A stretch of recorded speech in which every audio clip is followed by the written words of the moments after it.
CSR ने दिसंबर 2023 में पूछा गया इंटीग्रल इक्वेशन पे क्वेश्चन हमसे क्या पूछा गया था इंटीग्रल इक्वेशन में, the value of lambda for which the integral equation Y X. हमें एक इंटीग्रल इक्वेशन दी गई, ठीक है, और इस इंटीग्रल इक्वेशन के से हमें बताने कि इस लैम्डा की वैल्यू क्या होगी, हमें इस लैम्डा की वैल्यू फाइंड करनी है।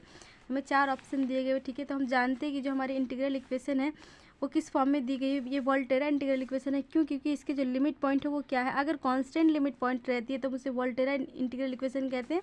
अगर लिमिट पॉइंट अगर हमारे वेरिएबल, अगर बोथ लिमिट पॉइंट या फिर एक भी लिमिट पॉइंट अगर हमारे अगर वेरिएबल होते तो उसे वोल्टेरा इंटीग्रल इक्वेशन कहते हैं। लेकिन हमारे यहाँ पे दोनों लिमिट पॉइंट क्या है, कॉन्स्टेंट है, तो इसे हम क्या बोल सकते हैं कि हमारी फ्रेडहोल्म इंटीग्रल इक्वेशन है, ठीक है। अब आगे चलिए देखते हैं कि फ्रेडहोल्म इंटीग्रल इक्वेशन को कैसे सॉल्व करते हैं। तो हमारा जो फ्रेडहोल्म इंटीग्रल इक्वेशन है वो क्या है, Y X equals to lambda 0 to 1 X square E the power X plus T Y T D T.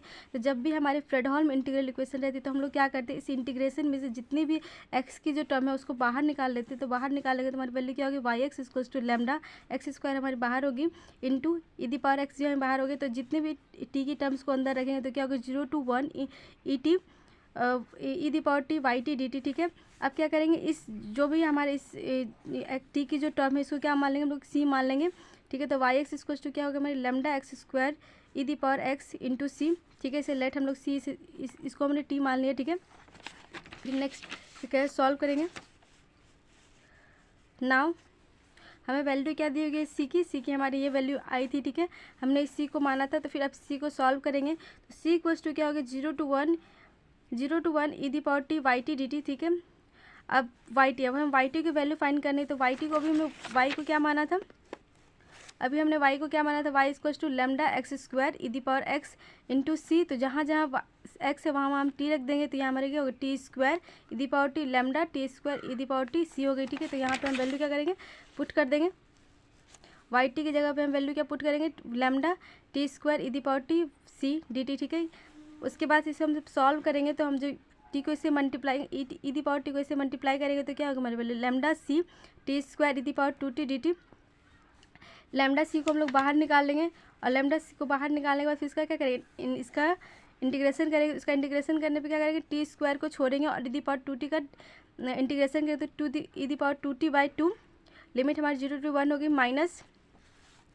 अब डिफ्रेंशिएशन ऑफ फर्स्ट पार्ट इसका हम डिफ्रेंशिएशन करेंगे तो कितनी वैल्यू होगी, 2t आ गई, ठीक है। और इंटीग्रेशन ऑफ सेकंड पार्ट, तो सेकंड पार्ट का इंटीग्रेशन करके e the power 2t by 2 dt, ठीक है। अब इसे सॉल्व करें तो हम क्या करें, इसमें अब हम इसमें क्या करेंगे, अपर लिमिट और लोअर लिमिट की वैल्यू को पुट कर देंगे। तो हमारे अपर लिमिट की वैल्यू पुट करें तो क्या होगी हमारी value E the power 2 by 2 minus lower limit put करें तो हमारी वैल्यू 0 होगी 0 माइनस। अब इसका फिर से हम लोग क्या करेंगे, इंटीग्रेशन करेंगे। तो फिर से इसका इंटीग्रेशन करेंगे तो क्या होगा, टी की छोड़ेंगे और ई दी पावर 2t का इंटीग्रेशन करेंगे। तो ई दी पावर 2t का इंटीग्रेशन क्या होगा, by E the power 2t by 2, limit हमारी कहाँ 0 to 1 है। और माइनस ऑफ होती है तो हमारी ऑलरेडी यहाँ पे माइनस है तो माइनस माइनस क्या होगी प्लस होगी, ठीक है। और 0 to 1 इसका क्या करेंगे, डिफ्रेंशिएशन करें तो टी का डिफ्रेंशिएशन क्या होगा 1 हो गया और इसका इंटीग्रेशन करें तो हमारी वैल्यू क्या होगी e the power 2t by 2 dt। फिर आगे देखेंगे तो सी हमारी क्या होगी lambda C E the power 2 by 2 minus. अब इसमें क्या करेंगे, अपर लिमिट और लोअर लिमिट को पुट करेंगे। तो अपर लिमिट को जब पुट करेंगे तो हमारी वैल्यू क्या होगी e the power 2 by 2 minus. अब लोअर लिमिट को पुट करेंगे तो हमारी वैल्यू 0 हो गई, ठीक है, प्लस। अब इसका integration E the power 2t का इंटीग्रेशन क्या होगा e the power 2t into E the power 2t by 2 और 2 ऑलरेडी है तो क्या होगा 2 बाई 4 2 से मल्टीप्लाई करें तो 4 हो गई। हमारी लिमिट क्या है 0 to 1 हो गई, ठीक है। अब इसे सॉल्व करेंगे तो सी इक्वल्स टू क्या होगा lambda C E the power 2 by 2 minus e the power 2 by 2 ये आगे plus e the power 2 by 4 minus. इस पर upper limit lower limit put करेंगे तो इसमें अपर लिमिट पुट क्या होगा e the power 2 by 4 minus lower limit put करें तो हमारी वैल्यू क्या होगी 1 बाई 4। अब यहाँ पे प्लस माइनस से कैंसिल आउट हो गई, हमारी सी से सी कैंसिल हो गई तो हमारी वैल्यू क्या होगी लैम्डा।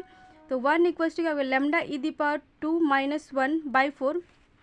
तो लैम्डा की वैल्यू हमारी क्या होगी 4 बाई ई स्क्वायर माइनस 2, ठीक है। तो हमारी जो आंसर होगी वो क्या होगी 4 बाई ई स्क्वायर माइनस 1, ठीक है। क्योंकि हमारी आंसर क्या आई थी 4 बाई ई स्क्वायर माइनस 1 हमारी लैम्डा की वैल्यू। तो हमें लैम्डा की वैल्यू भी फाइंड करनी थी, तो लैम्डा की वैल्यू हमें निकालनी थी। तो हमारी लैम्डा की वैल्यू क्या होगी 4 बाई ई स्क्वायर माइनस 1, ठीक है।